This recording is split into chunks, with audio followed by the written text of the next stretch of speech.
It's a busy weekend of WNBA games, and we've got the best of the best breaking it down for you on Hoop Talks.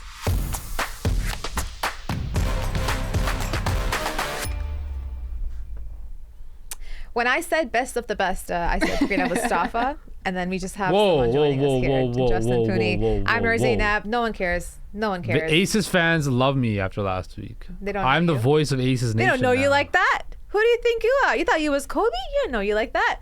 Anyway, We're not going to even listen because it doesn't really matter right now. So, Crina, we've got a full weekend from Friday till Sunday, 9 games. 9 games taking off in the WNBA world. And there's going to be one matchup, one short series, if you may, with the Chicago Sky taking on the New York Liberty twice this weekend, once tonight and once on Sunday. And obviously that means we're going to see great players going at each other. So I want to ask you first and foremost, Cree, who are you looking at to be the key matchup for tonight as well as Sunday? Well, for the Liberty, I'm looking at Courtney Vandersloot. It's her return to Chicago. She spent 11 years with them. She's coming back this time in a different uniform. It's got to be very weird because she was their floor general for so long. She led them to that championship in 2021. And it's kind of like a Kyle Lowry leaving the Raptors type of situation. And then it's just kind of like, ooh, this is weird. And it's also because Lowry's on the Miami Heat who are in the NBA Finals. And Vandersloot is on a super team who could make it to the finals. It's very similar situation. So I'm definitely going to be looking for her matching up against Kalia Copper because Ka has now been given the reins for this Chicago Sky team. She's their leader now. She was the finals MVP in 2021. So these two are very used to playing together, but now they'll be on opposite sides of the ball. So I'm very interested to see that. Courtney Vandersloot's been averaging 8.8 assists per game. She's had over 10 in the last 2. So I'm going to be looking to see how many assists she gets because I think at one point in their last game, she had no points, but she had 11 assists. Oh my goodness. So the amount of impact she has on the playmaking side is much, much more impactful than her scoring all the time. So I will be looking towards that and seeing how the Sky defend her. Because that's going to be very interesting to me. Well, what's so funny is that we actually all got to see the Sky in Toronto not even a couple weeks ago, and now our beloved, our household name, Crina Mustafa here, will be actually watching this game in person on Sunday in New York with credentials. I haven't heard about that at all. You're going to New York? It's like you mentioned every 5 minutes. Just going to New York. He's just jealous he's not coming with me. What are you most excited to see? And who do you think, after you've been there, is going to come out on top in this series? So Friday as well as Sunday. Well, I'm excited to see Courtney Williams. So this is going to be a shameless plug for the interview that I did with her. I did speak with her over at, it's on the Homestand YouTube page now, about her exclusive shoe player drop that she's dropping. That was a lot of words mumbled together. But I'm excited for her because she's one of the newest acquisitions on the Chicago Sky. Her mid-range game is absolutely incredible. Just seeing how the Sky team has been able to mesh together this season and be successful, because a lot of people thought they were going to be very low in the rankings. But I actually think they're going to be a tough matchup against the Liberty. When you look at the books, though, they're plus 9.5 point dogs to the New York Liberty, and I think not much, eh? Yeah, and I think you look at the stats, right? I wouldn't take that. They're averaging 76 points a game, 40% from the field. They got the 20 assists. A game they're averaging, 6.5 steals per se. So look. Are the Chicago Sky being kind of disrespected this year a little bit? I would say so. Just because of those preseason expectations, how they're living up to them. Yeah, I mean, they lost to the Mystics by 2 points. They've won all of their other games this season so far, just about. And so I'm not really sure why, especially since the Liberty just beat the Seattle Storm by only 8 points, and Seattle's, I would argue, is maybe a little bit lower than the Chicago Sky right now. So yeah, I would say that maybe not enough respect is being given to the Chicago Sky right now. They're a gritty team who has found ways to get wins. They found ways to mesh together, even when they still have players like Isabel Harrison out. She just underwent surgery. So without even having everybody, with being a new direction, I thought they've performed much better over expectations, and it seems like those expectations are still pretty low. And I think especially early in seasons, we talked about it last week, can't even talk right now. Last week, nobody can speak English today. Well, right? When you look at the teams like the Liberty and Aces that made these big offseason acquisitions, it takes a bit of time for them to gel, and they've been gelling very well, both these teams. But you look at the team like the Chicago Sky, they could take the Liberty. I don't know if they're going to win this game, but they can make it close. If I was going to bet on this game, I'd definitely take the Sky plus 9.5, just because of the way they've played. They've played close games. They're also at home, exactly. too. They're at home, and they've played close games all year, pretty much, like you mentioned. So this could be a game where I don't know if they'd win, but it'll definitely be a closer game than expected. I think it's going to be a good good matchup for them and a good test to see where they are right now with this team and where they want to keep going. At the same time, also for Liberty to see like, okay, well, we got this new team together, but they're still dealing with injuries and people being in and out of the lineup too. So they're gonna get to see like this is gonna be a good matchup to see, okay, where are both of us at right now in terms of our own standings. I'm excited to see Dana Evans. I think she's gonna be a rising star for that team as well. But as I said, there's gonna be a bunch of games on this weekend, and lucky for them, because a bunch of them will be also playing back-to-backs. The Mystics and the Sparks will have a game tonight as well as tomorrow night. So there's going to be a really quick turnarounds there. What the WNBA did, thankfully, recently is thankfully, THANKFULY. Thankfully. Oh. Is that right? I can spell. That's how spelling bee champion. We can't speak, but we can spell. But what they did recently, and thankfully they did that, is they realized that like we can't do this to players. So the WNBA this season has now implemented chartered flights where if you are going to have back-to-back games somewhere else, different cities, they will give you those chartered flights to make your convenience, better, and also to give you that comfort factor. So I want to ask you, Cree, you've obviously seen the ladies of the W like having to go take on those normal flights, economy, whatever it takes, the coach, and having to we've all taken flights. We know how how exhausting those are. It's just being a person and having to do normal things. But if you're an athlete and now you're taking a normal flight with like people like us, but now you have to go there the night after you've played and then be ready to actively go on the court and put your best foot forward. That's tough to do because you're not gonna be sleeping well. You're not at your best comfort level. So how do you think this will translate on the court for all these ladies that now can have the convenience on their side?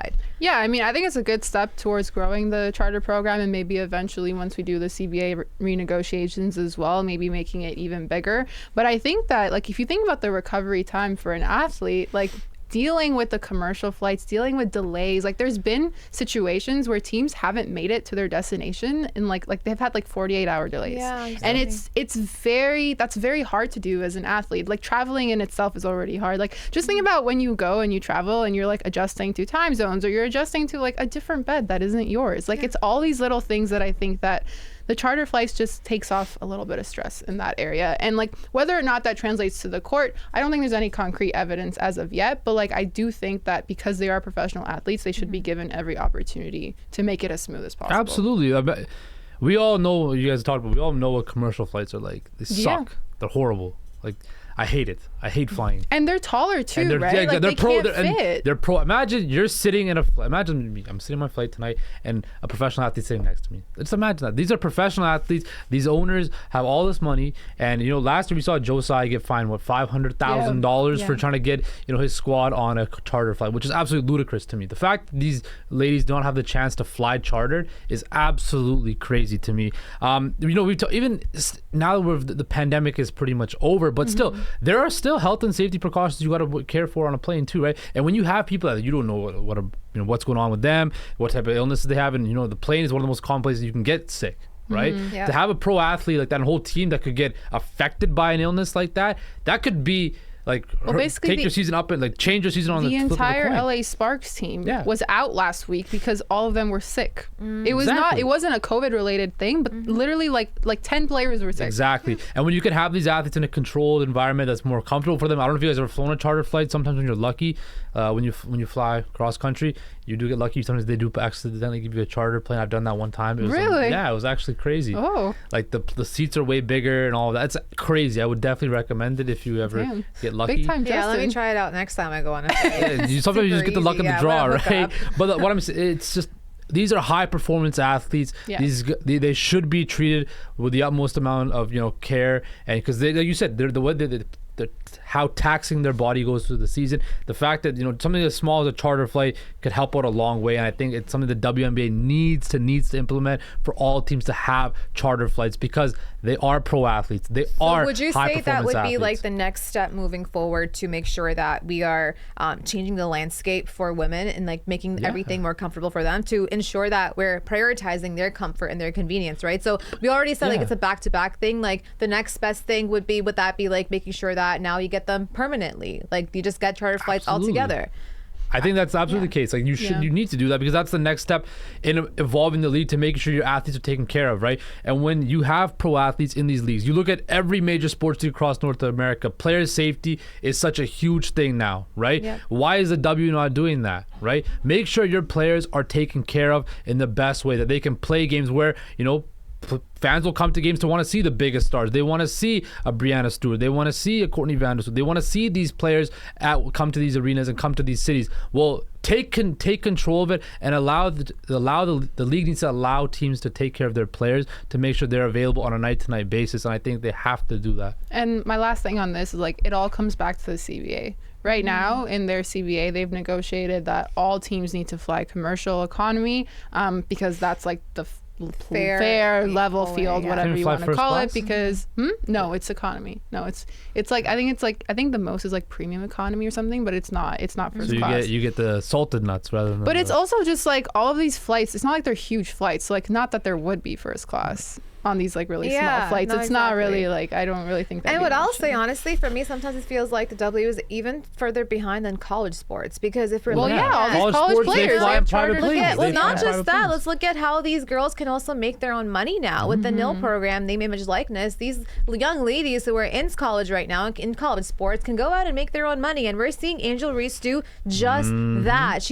I think she's going to be the epitome and the front and center of what the future of these young athletes will look like, and people who make their own money and who are in charge of their own finances. And I was scrolling Twitter the other day, and out of nowhere I see her in the Cardi B video. I'm I know she was making bags, but I know she was making pop culture bags now. That's to me, that's so cool to see that someone that young, someone that talented can now get the resources to put herself in a better position, because we knew a couple of years ago this was not the case for college sports at all. They couldn't make any money out of anything, and they had to get other jobs and get funding to make sure that they could stay afloat the whole way through. So I want to ask you, Cree, do you think what Angel Reese is doing right now, is this a one-off? Is this something special that's just related to her? Or do you think that she could now be the template moving forward for other women, men, other kids who are growing up in those college areas to kind of they can model after that? I think it's the latter. I think she's setting a precedent for what it means to be a college athlete and what it means as well to be a Black woman,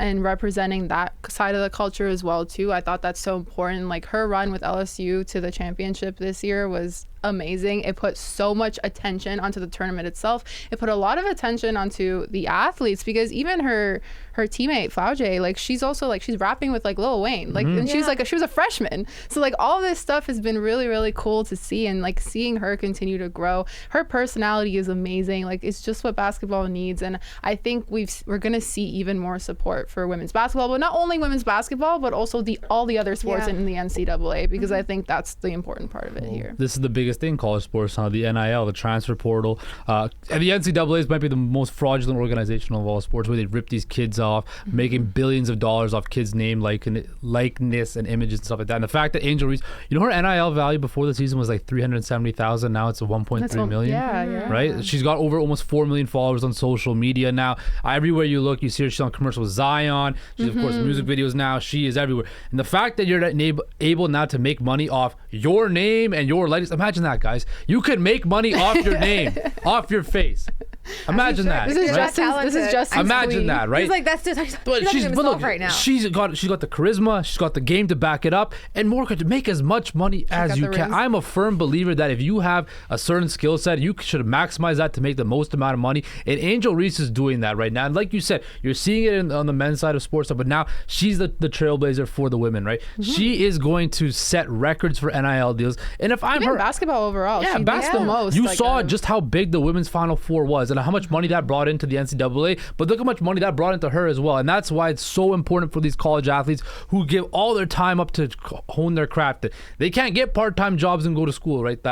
They have to live off of, before, you always heard horror stories about athletes that didn't know when they were getting in their next meal. That's why we saw so many violations by athletes, because they sign an autograph just to get some money to buy a pizza. Right? Yeah. The fact that now these players are able to do that and utilize their skill set, their name, their charisma to make money, it's amazing. And quite frankly, if I'm her, I'm staying in college as long as I can and collect as much money as I can, because I'm making more money in college than I would in the WNBA right now. My take on that, you got to be careful with that, because even though the WNBA salaries are not where it is with NIL stuff, players still continue to make deals of course, outside endorsement of the salary. money and I stuff think like that. that's something that gets missed a lot because everybody's like, oh, I would stay in college for as long as possible because, like you just said. But in reality, like if you see players like Aaliyah Boston who signed with Adidas, like she's still making that amount of money because your name, image, likeness that extends way beyond your college career. Yeah. So at the same time, we could see something like the W take a little page out of even Angel Reese's book on marketing. Look at how she marketed herself, but look at where she is now. But we talked about the amazing amount of WNBA games on this weekend, but also make sure to check out Crina Mustafa's little interview with Courtney Williams where she talks about her new shoe. You can check that out on homestandsports.com, on our YouTube page, even on Crina's Twitter. That'll be down there somewhere below. You'll find it in the beginning of the video, now, whenever. And we'll catch you guys next time on Monday to talk about the weekend games in the W on Hoop Talks.